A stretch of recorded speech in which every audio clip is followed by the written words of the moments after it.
Colombianos, me encuentro con el gran Camilo Romero, exgobernador de Nariño, y vamos a tener una charla muy tranquila para que ustedes lo conozcan, para que pues hablemos de la coyuntura del país, sobre lo que se viene en política, sobre lo que sucedió en su mandato, en su gobernación en el departamento de Nariño.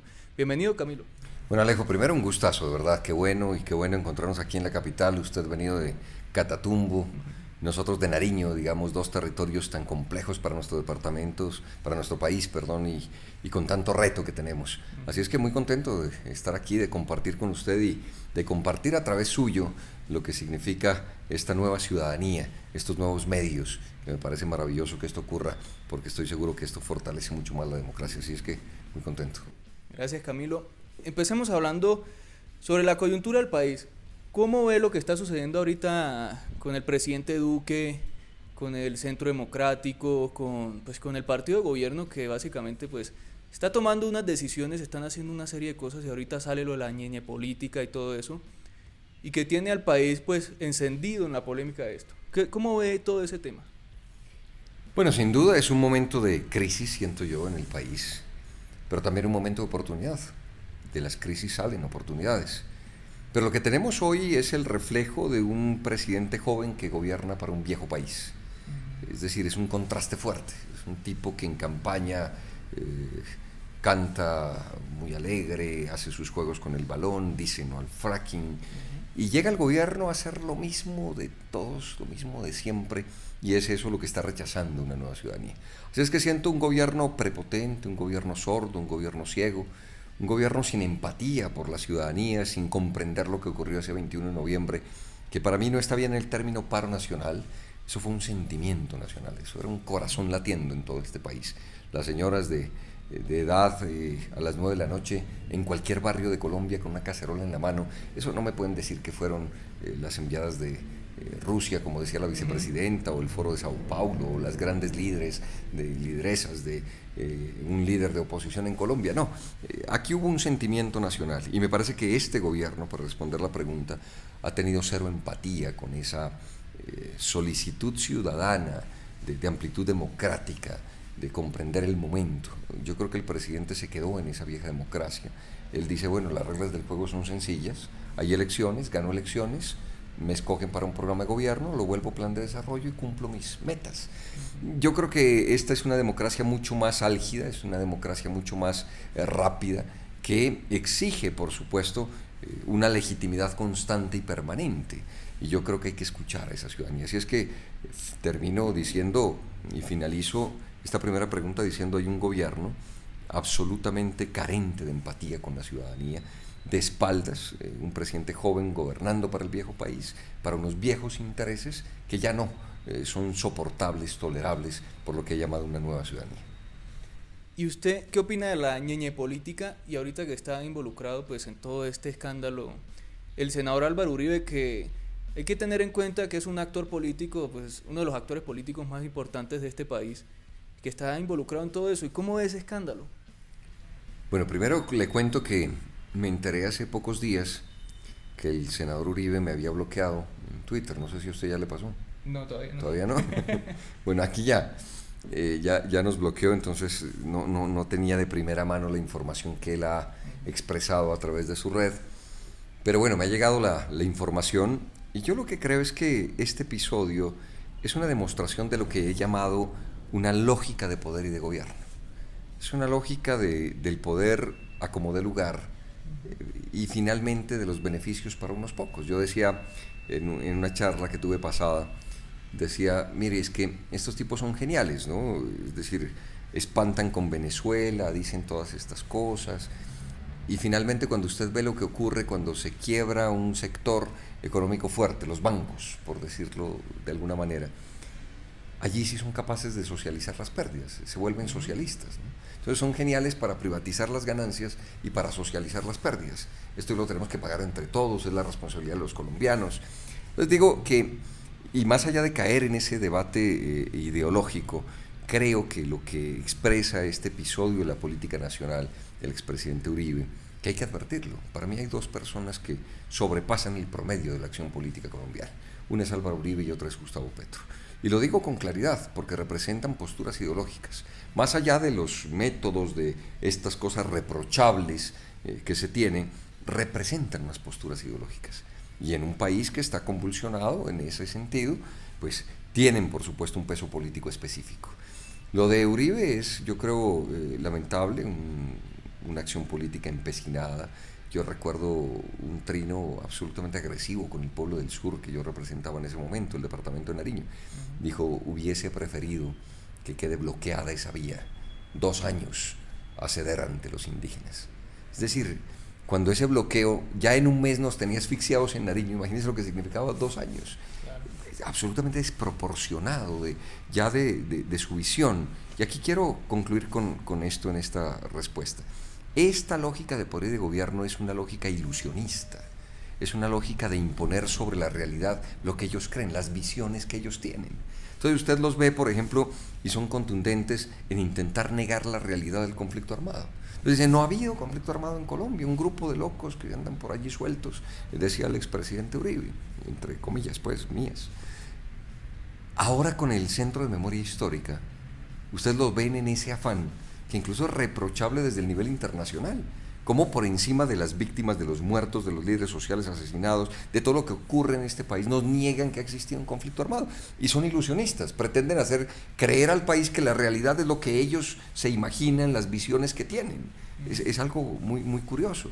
El episodio lamentable, irónico, frente a Aida Merlano en Venezuela. O sea, un gobierno diciéndole a su país que va a pedir la extradición de Merlano a un presidente que no ejerce. Es decir, ¿cómo es posible? La ilusión por encima de la realidad es lo que me parece absolutamente curioso, fuerte, esa lógica de poder y de gobierno, lo de la vicepresidenta de la República. Le estoy respondiendo lo de Uribe, pero le expando esto a una visión, a una percepción de lo que es esa lógica de poder y de gobierno. La vicepresidenta diciendo, pero ¿qué pasa con esos glifosatos? Si alguien se toma 500 vasitos de agua, pues también le hacen daño. O el exministro de Defensa, el señor Botero, ¿qué es lo que les pasa con el glifosato? Si yo lo uso en mi finca y no pasa nada. Es la lógica de creer que el país es una finca, que pueden hacer con ella lo que quieran, que no hay autoridades en el territorio, las negritudes, los indígenas, es decir, creyéndose dueños de. Y esa es una democracia pues muy formalita, muy bien puestecita, muy bien vestida, pero carente de esencia. Entonces yo creo que este episodio que usted señala, la acción política del expresidente y hoy senador Álvaro Uribe, es sin duda alguna una acción política en decadencia en este país, que va justo en contravía de lo que significa una nueva ciudadanía que tiene un carácter democrático, que estamos en la sociedad más educada que hemos tenido en todos los años en la historia de nuestro país, que somos capaces de dar un debate, que entendemos la lógica del poder para servir a los demás y no para la prepotencia, para mirar por encima del hombro. Y entonces hoy decimos desde la ciudadanía, hey, tenemos ya esta posibilidad de decirnos las cosas mirándonos a los ojos. Y eso, por supuesto, genera un revolcón de la acción política. Así es que, le resumo, siento un momento complejo del país, pero como le dije al inicio, una inmensa oportunidad que por supuesto la esperanza no me llega ni de los sectores políticos tradicionales, ni de quienes están hoy en el escenario, sino de la ciudadanía que yo he llamado una nueva ciudadanía, que además, si me permite describirla, tiene que ver con qué. Cuando me refiero a una nueva ciudadanía, es una generación, es un cambio generacional, cierto, pero finalmente es también, yo diría, la cosecha de una generación que no fue perdida, pero fue una generación, yo tengo este término tal vez muy fuerte, sacrificada. Es que en las regiones, en cada sector de Colombia, lo que nos ha ocurrido, veamos quién llega a la oposición, digamos, lo que nos ha ocurrido es que en las regiones, esa generación que yo llamo sacrificada, tuvo muchas veces que entregarse a sectores políticos tradicionales para poder sacar a su familia adelante. Hay unos prepotentes que hablan de, uy, pero es que esos votan con el estómago vacío y entonces los compran. A mí me parece muy prepotente con la ciudadanía. La ciudadanía es una ciudadanía que tiene un sentimiento, que sabe lo que está haciendo, pero que ha tenido unas necesidades infinitas en este país. Y para mí esa generación pasada fue sacrificada porque tuvo que entregarse a esas castas políticas locales y regionales, pero el debate era cómo ponemos un plato de comida en la mesa. Cómo logramos educación para los hijos. Y ese debate no era simplemente un debate ideológico, no era un debate en sana lógica democrática, era de la necesidad vital de la ciudadanía. Y entonces ¿Qué pasa cuando hablo de una nueva ciudadanía? Es que esa generación se sacrifica por una nueva generación, por una nueva ciudadanía. Y esa nueva ciudadanía es la que logra educación. Y con educación cambiamos todo. Cambiamos la perspectiva, la mirada. Y empezamos a tener una mínima independencia económica. ¿Y qué genera la mínima independencia económica? Independencia política. Y hoy el momento es uno. El momento de la democracia en nuestro país no es otro, sino el momento maravilloso, que el cambio es imparable, porque esa nueva ciudadanía no la detiene nadie. Y esa nueva ciudadanía, además, es una cosecha que viene con ese sentimiento de decir, a reivindicar lo que los viejos tuvieron que sacrificarse, entregándose esas castas políticas. Hoy esas castas políticas no tienen ni el momento, ni los recursos suficientes para comprar a tantos ciudadanos, no les alcanza. Por eso el cambio, digo, es indetenible en este país. Venga, Camilo, pero usted me habla como si ya me estuviera echando un discurso de campaña política. ¿Usted pertenece a algún partido en estos momentos? Ya tomé agüita, hermano. Mire, con generosidad a mí me recibe el Partido Alianza Verde. Yo venía de ser senador del Polo Democrático y yo entré en el polo de unos liderazgos que no estaban tan abiertos como hoy. Hoy usted los ve andando al lado de Fajardo, tomándose selfies en la calle, chévere. No, a mí me tocó un momento del polo bastante fuerte. Es más, le voy a contar por qué llegué al polo. Yo llegué al polo en una invitación generosa, amplia, de un poeta maravilloso, de William Ospina. William Ospina había tenido un ensayo que se llamaba, un escrito, un texto, ¿dónde está la franja amarilla? Nos han gobernado siempre los azules, los rojos, el dolor de lo que ha significado eso en la historia de nuestro país. Y en un momento en la Plaza de Bolívar estaba presente y William Ospina en la tribuna dice, aquí está la franja amarilla, esta es la respuesta a mi ensayo, es el polo democrático, bienvenidos a esta fiesta nacional. Entonces yo me ilusioné y dije, vamos a la fiesta nacional. Y me pasó lo que les pasa a los que llegan tarde a las fiestas. Yo ya no encontré la fiesta, encontré a los borrachos. Y empezaban a tirarse silletas de un lado a otro, y uno medio tapado. Además llegué con un colectivo que se llamaba Vamos Independientes. Era cuidándonos de que no nos van a caer un silletazo encima. Una capacidad infinita de destruir un proyecto.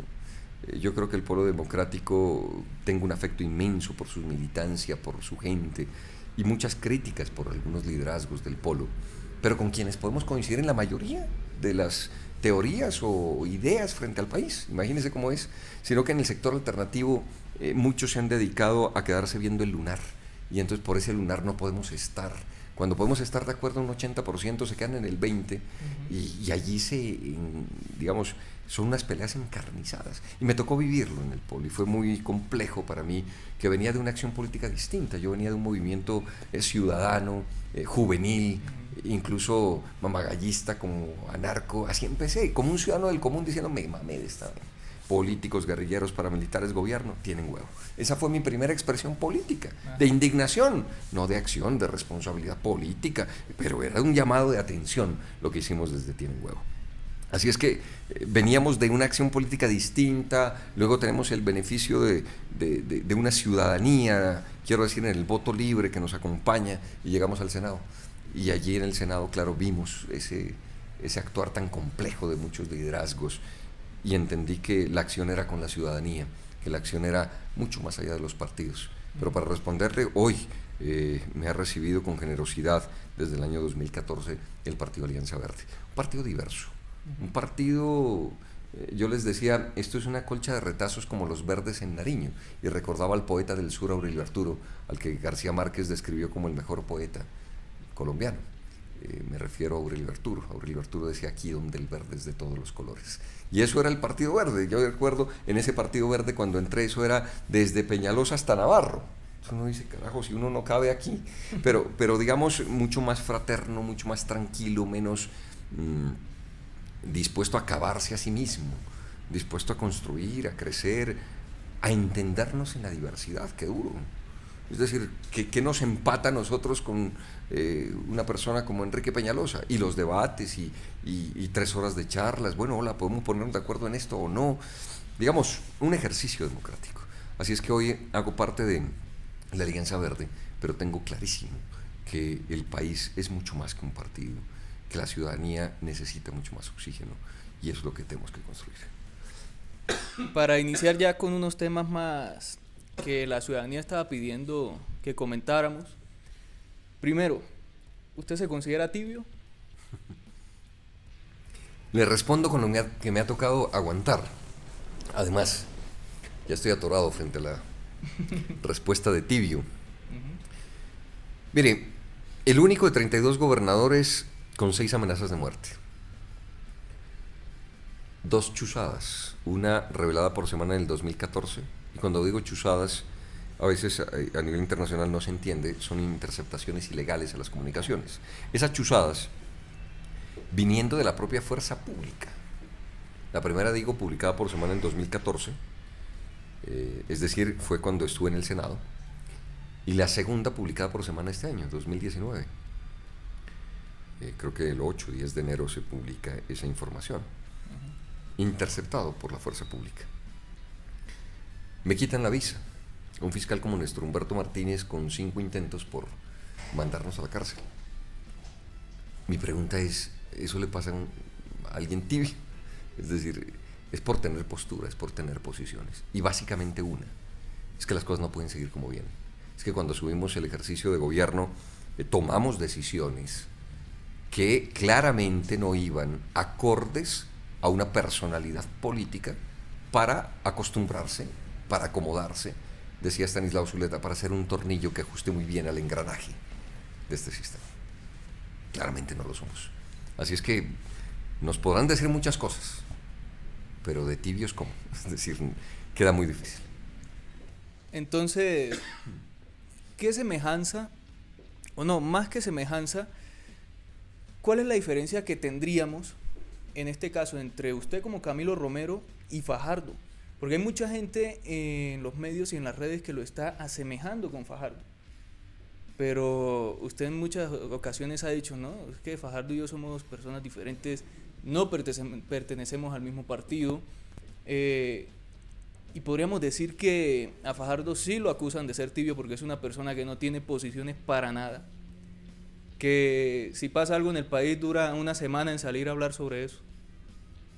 Entonces, ¿cómo podemos hablar con la gente que lo está asemejando usted con Fajardo y decir, son lo mismo? Mire, yo le voy a responder incluso más integral. Aquí, digamos, la Alianza Verde ha tomado una decisión y es que tendrá una candidatura para generar una amplia coalición que permita en el 2022 un triunfo democrático de la ciudadanía. Y en ese proyecto no están ni Sergio Fajardo ni Gustavo Petro, ninguno de los dos. Cada uno tiene su agenda. Y a mí lo que me aterra es que nos pase en el 2022 lo que nos pasó en el 2018. O sea, yo me niego a eso. Entonces usted me pone en un debate en el que yo amplío el debate y digo, mire, simplemente tenemos personalidades distintas. Cada quien ha logrado una caracterización, justa o injusta, leída por la ciudadanía de una manera correcta o injusta, pero finalmente una caracterización. Y claramente nosotros tenemos una caracterización, pero pues obedece a lo que hemos hecho en la acción política. Y aquí quisiera decir algo. Yo aspiro que para que no nos pase lo del 2018 en el 2022, no sigamos rompiendo, sino que intentemos algún ejercicio que nos permita encontrar unos propósitos en común. Entonces yo quiero decir, si entramos en un escenario, porque estamos apenas recorriendo el país, conversando con la gente, agradeciéndole a la ciudadanía que nos recibe en muchos rincones de Colombia, para conversar de manera tranquila. Primero sin egos, sin prepotencias, con la naturalidad que hoy merece la ciudadanía en democracia. Pero hay que advertir esto. Nosotros lo que queremos es encontrar primero un propósito fundamental, ahora lo explico, unos propósitos comunes, y finalmente llegar al quiénes. Pero lo que debo decir es que nosotros hoy creemos que interpretamos un momento del país, sabemos que hay una nueva ciudadanía en acción, y que lo que podamos hacer será para sumar y para multiplicar. Conmigo no cuenten para restar ni para dividir, ni cuenten conmigo para darle a uno o para darle a otro. Y lo digo con afecto sobre todo por los ciudadanos que han confiado en ellos. Aquí debe haber mucho de lo que Estanislao Zuleta dejó como legado. 30 años que nos hemos perdido Estanislao, desde que nos dejó. Y Estanislao nos proponía unos temas que hoy están ausentes del debate político, incluso del sector alternativo. Y estamos hablando de un pensador colombiano desde este sector. y creo que habría que reivindicarlo. ¿En qué sentido? Stanislao nos proponía unos principios kantianos también. Y nos decía, mire, lo primero es pensar por sí mismo. Y eso nos obliga a ser críticos con nosotros mismos e incluso con quienes seguimos. Es decir, no hay Mesías. Podemos pensar por sí mismos. Es más, en un momento podemos estar de acuerdo en algo y en otro no. Y eso no nos hace nada distintos a ser auténticos y a pensar por sí mismos. Segundo criterio, después de pensar por sí mismo, ponerse en el lugar del otro. Esto es lo que hoy llamarían empatía. Es decir, ser capaces de tener un criterio, de pensar por sí mismo, pero también de ponerse en el lugar del otro. Y hoy cada vez estamos cerrando esas puertas. Y la acción política en Colombia se convirtió en la estigmatización de un lado o de otro. Y eso nos impide la empatía. Es decir, ponerse en el lugar del otro implica ni más ni menos hacer un ejercicio fuerte. Ponerse en los zapatos de otro, diríamos. Claro. Y eso es otra cosa. Si es que queremos de verdad construir un país. Lo otro, claro, es construir un partido, construir oposición, construir un criterio, que nos construyan más adelante un monumento por haber tenido la razón, pero finalmente nosotros sí estamos por cambiar esta sociedad. Y creo que así están muchos. Por eso digo, cuenten conmigo para sumar y para multiplicar. Y creo que hay que hacerlo con todo un sector. Que a veces a algunos les gusta más lo tibio, y ahí tuvo una votación gigantesca. A otros les gusta más lo pegado a la izquierda, y hay una votación gigantesca. Ahí hay ciudadanías que hay que respetar. Lo que no quiero es que nos pase lo del 2018. Entonces, hacia el 2022 debemos ir de una vez, después de esta aclaración que he dicho, no quiero entrar ni a restar, ni a dividir, ni a dar palo a uno, a dar palo a otro.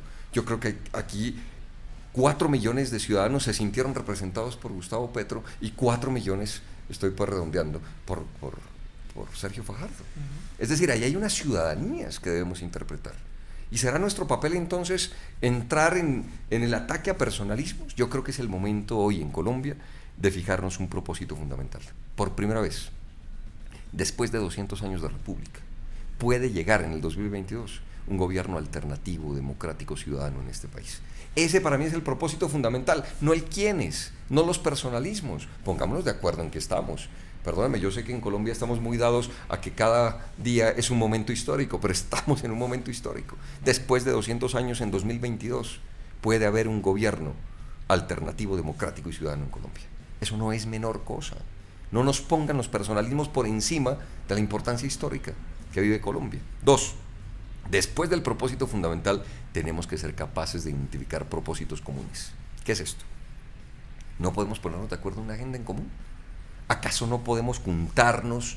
Y más lo hablo no desde los liderazgos, yo quiero que me entienda esto. No es esta una solicitud al líder de izquierda y al líder de centro. Esta es una solicitud a esa ciudadanía que ha buscado un espacio distinto en Colombia, sea en la izquierda o sea en el centro. ¿Acaso no somos capaces de ponernos de acuerdo en una agenda? Ejemplo, y no vertical, 1, 2, 3, 4, 5, sino horizontal. Ambiente, lucha contra la corrupción, paz, educación, defensa animal. Camilo, ¿qué opina usted de que hay gente que dice que gracias a usted fue que la derecha ganó en Nariño? Bueno, mire, ahí hay varias interpretaciones. De fondo hay una democrática. Y es que finalmente cuando están las elecciones, se supone que hay una ciudadanía libre, que es la que define y decide. Entonces, echarle la responsabilidad a una persona como si fuera un emperador y no un gobernador, que debe garantizar, además, las jornadas electorales. Esto es tan complejo como llegar a decir, es que todo lo que hizo Petro fue para que gane Peñalosa. Digamos, eso fue lo que ocurrió en Bogotá. Y allá en Nariño acaba de ocurrir que ha ganado un sector distinto del sector alternativo, después de 5 gobiernos alternativos en el departamento de Nariño. Yo lo que creo, interpretando el momento, porque además en medio del ejercicio democrático está prohibido para quienes están en el cargo hacer acción política. Con esas salvedades, alguien ha llegado, con esas salvedades hay que decir que lo que siento, lo que interpreto es que no hubo una candidatura que sea representativa del sector alternativo. Surgió una candidatura que luego fue embestida de diversos sectores alternativos en el departamento, pero que no tenía la esencia alternativa. Y eso la ciudadanía lo comprende, finalmente no se da, no fue viable esa candidatura. Y también me ocurrió que si usted le pregunta hoy a los sectores políticos, a los que viven de la política, sea de derecha o de izquierda, nunca han tenido un empate con nosotros, porque nosotros tenemos un criterio más ciudadano, más hacia la ciudadanía y no a los sectores políticos. Entonces, puedo decirles que aquí hay tanto de largo como de ancho, pero que por supuesto lo que hay que garantizar es una contienda democrática, y eso ocurrió en Nariño. Y hay que reconocer, ha perdido el sector alternativo, y hay que ver las responsabilidades, hay que ver el ejercicio de liderazgos, hay que ver muchas cosas. Pero llegar, digamos, a esas conclusiones lo ponía en ese ejemplo. Es decir, creer que todo lo que hizo Petro en Bogotá era para que llegue la derecha con Peñalosa, pues yo creo que se sale de contexto. En cuanto a las personas que le dicen, bueno, pero Camilo fue gobernador de Nariño, pero Nariño se llenó de coca. ¿Qué responderle a ellos? Porque pues es un argumento que ellos utilizan válido en su contra y en contra de su gobierno. Yo creo que usted me está hablando son de muchas bodegas, bodegotas. Bueno, a ver, esa es una matriz que por supuesto la bodega podríamos decirlo claramente, el uribismo, del Centro Democrático, han intentado plasmar. Nuestra postura es una y es clara, lo hemos dicho desde siempre, hay que enfrentar el narcotráfico. A mí me aterra es que pretendan enfrentarlo de la misma manera que no ha dado resultado. Es decir, eso sí debería dar indicios para saber quiénes están, porque el narcotráfico no se acabe. Seguir insistiendo con lo que no da resultado. Nosotros hemos sido claros, contundentes, en que hay que enfrentar el narcotráfico, pero no puede ser mediante lo mismo que no da resultados. Entonces decimos, en Nariño lo que nosotros necesitamos es, con el criterio de defensa ambiental, nosotros necesitamos es que haya sustitución de cultivos de uso ilícito, y eso no se dio con plenas garantías en el departamento, y donde se dio fue en Tumaco, con 17.000 familias, de una manera incipiente, sin que esté el gobierno nacional de manera decidida. El gobierno de Santos se dedicó a anunciar la paz a nivel internacional, descuidando un departamento como el departamento de Nariño, donde nunca llegó la paz. Prefirió la paloma en la solapa a la realidad del pueblo del departamento de Nariño. Y entonces lo que nos ocurrió es que se dio todo el esfuerzo para que se firme la paz, pero no para la implementación de la paz. ¿La implementación qué significaba? Presencia integral del Estado en el territorio, que llegue donde nunca había llegado. Y eso no pasó. Entonces, en Nariño, además que no llegó la paz, lo que tenemos es un sector, 63.000 familias, que se dedican a los cultivos de uso ilícito para poder sobrevivir. Entonces la mirada restringida, solo la óptica de la criminalidad no va a dar abasto. Entonces allí lo que pedimos es que se aplique con profundidad esa presencia integral del Estado en el territorio, y no hay mejor que la sustitución de cultivos de uso ilícito. Y esa sustitución debe hacerse con recursos del Estado, con la posibilidad del Ministerio de Agricultura, con la posibilidad de otros ministerios que ayuden para que los productos nuevos, lícitos, tengan posibilidad de mercado, las vías en un estado decente. Todo esto es lo que se requiere y es importante. Pero están en el lugar equivocado, digamos, se confunden, no leen, están desde el escritorio, no sienten el territorio, no lo conocen. Ellos creen que fumigando van a acabar con la coca, pues si eso ya lo hicieron y no les dio resultado. Del 2001, esa época del Plan Colombia, ¿cuál fue la gran novedad? Glifosato. Y no les dio resultado. En Nariño nos fumigaron 10 años y no redujeron los cultivos de uso ilícito, aumentaron. En Colombia, durante una década, también fumigaron este país y no redujeron los cultivos de uso ilícito, aumentaron. Así es que creo que esa mirada restrictiva, que además es indolente con nuestro país, que es absolutamente sin carácter de dignidad alguna, es una imposición. Yo creo que esto debe mirarse de una manera mucho más global. Aquí no nos pueden dejar a nosotros la pobreza, la guerra, las víctimas, la sangre, el conflicto, y otros se llevan un negocio, que además hay que advertirlo, esto es un tema de corresponsabilidades. No le pidan en serio, les digo, al alcalde de Mosquera, al alcalde de La Tola, o al alcalde del Charco en Nariño que resuelvan el problema del narcotráfico, que es un problema global. ¿Con qué institucionalidad? Me van a decir entonces ahora a mí, como gobernador del departamento, que resuelva el problema global del narcotráfico, teniendo 1 billón de pesos para todos los temas, mientras el Ministerio de Defensa tiene 35 billones de pesos. Es decir, al año nosotros en Nariño 1 billón, para todo. Ministerio de Defensa, 35 billones. Y el responsable de lo que pasa con los cultivos de coca es el gobernador, no me jodas. Es decir, y además hay que plantear aquí un tema, es un tema de corresponsabilidades. Es que no hubiese semejante oferta si no hubiese semejante demanda. Es decir, hay una corresponsabilidad con los consumidores. es indolente con nuestro país que desde Estados Unidos se planten un pedestal de moral, además, a decirnos, es que estos no combaten el narcotráfico. Cuando debajo del pedestal están pidiendo coca. Sí, esas cosas tenemos que decirlas, y en términos democráticos. O sea, no puede pasarnos eso. Hubo un momento en América Latina de dignidad, y no digo de los grandes presidentes en nuestros países, pero al menos hubo unos presidentes que plantearon el debate como era. Oiga, venga, esto no puede seguir así, estamos equivocados. Entonces llevamos años, décadas, en lo que yo hoy puedo decir, ha sido una lucha contra el narcotráfico y una política antidrogas fracasada en el mundo. Y entonces nos vienen y nos dicen, vamos a seguir insistiendo. Yo creo que es momento de una reflexión mínima, que no pueden seguir atropellando la inteligencia de la gente. Entonces yo digo, bueno, si el glifosato es dañino, no es efectivo y es más costoso, ¿cómo van a seguir insistiendo en ese mecanismo? ¿Por qué no hacen lo que nunca han hecho?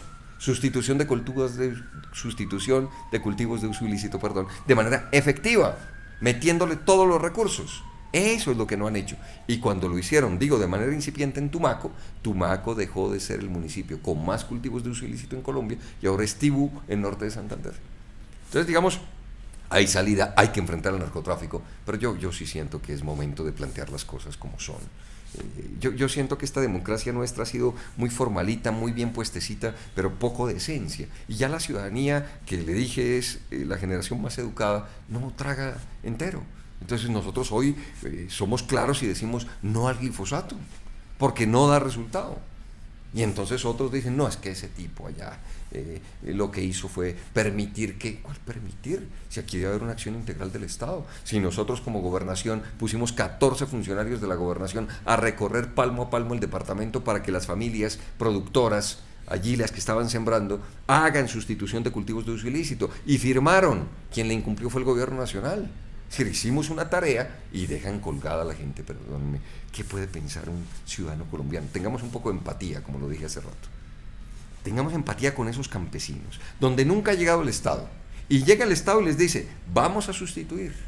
Y entonces van a tener unos recursos y van a tener el apoyo del Estado. Y el Estado no vuelve jamás y los deja, como se dice popularmente, colgados de la brocha. ¿Qué puede sentir un ciudadano que nunca ha visto al Estado y que cuando llega a engañarlo? Eso no puede seguir siendo. Camilo, ya para finalizar, en las redes sociales pues ya se habla de su posible candidatura a la presidencia. Todavía pues es muy temprano hablar de eso, pero ya la gente lo está comentando. Y lo han visto usted con el Partido Verde, con ciertos sectores políticos, con unos políticos que representan ese sector, y dicen, no, pero es que Camilo va a lanzar una candidatura con los mismos de siempre, porque hay políticos en el Partido Verde que representan lo mismo de siempre. ¿Dónde está el cambio? ¿O por qué rodearse de esas personas? ¿O será que esas personas en realidad sí representan un cambio? ¿O qué le podemos decir a la ciudadanía que no confía en estos partidos? Ahora en el Partido Verde hay mucha gente que ya el Partido Verde no lo pasa, eso hay que decirlo. Partidos como Alianza Social Indígena, partidos donde está Manguito, otros hasta la misma Colombia Humana ya ven como que, bueno, pero tanto que hablan de alternativos, pero son lo mismo. Entonces, usted me habla de unirnos, de llegar a un gobierno alternativo y todo lo que nos ha dicho acá en el video, pero esa gente sí representa lo alternativo, lo que lo rodea a usted. Mire, yo siento que hoy el momento del país está, y lo entiendo, y por supuesto no son los partidos lo que representan el momento del país, eso es claro. Simplemente yo tengo un afecto con un partido que me ha recibido con generosidad, y en donde he dicho hay debates, y somos muy distintos. Entonces llegar a catalogar de esa manera que es ofensiva a la inteligencia, insisto, de la estigmatización, me parece delicado. Es el todo, ¿no? Todos son así. Esto es la antítesis de lo que ya hablamos de Estanislao Zuleta, para no traerlo de nuevo. Entonces yo siento que hoy hay que entender el momento del país, hay que avanzar, y esa generosidad que me ha entregado a mí el Partido Alianza Verde, no tengo sino cómo retribuírsela y decirle, allí he encontrado, por supuesto, gente con la que se puede trabajar, y gente con la que tenemos diferencias, pero que se tramitan de manera democrática, sin el sin el juicio revolucionario de quemar en la hoguera al que no esté de acuerdo. Es que finalmente una sociedad democrática es la que reconoce la diferencia. Y entonces yo no le tengo miedo a la diferencia. Es decir, hay que tener la apertura con criterio, con carácter, con postura, porque la hemos tenido. Nadie nos puede acusar a nosotros de no tener posturas, pero con la generosidad de ser capaces de un debate.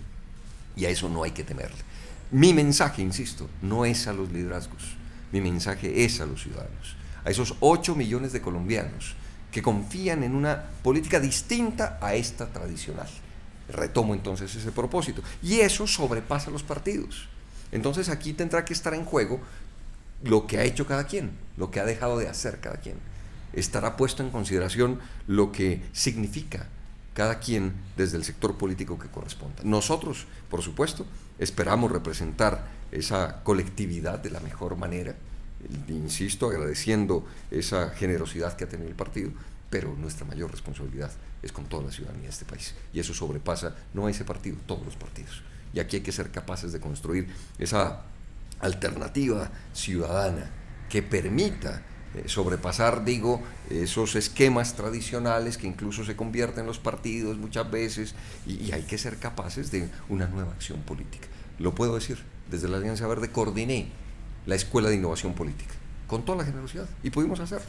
Es decir, se puede hacer un trabajo serio, juicioso, decente, y cuando hay momentos de discusión, de disparidad, de que no estamos de acuerdo, los podemos tramitar en democracia. Bueno, Camilo, muchas gracias por... Un gustazo, Alejo. Por estar acá en el canal. Un gustazo y qué bueno, insisto, encontrarnos desde las regiones, ustedes desde Catatumbo y nosotros desde Nariño, hoy aquí en la capital, en este corazón que nos recibe a todos con cariño. Gracias a ustedes. Gracias.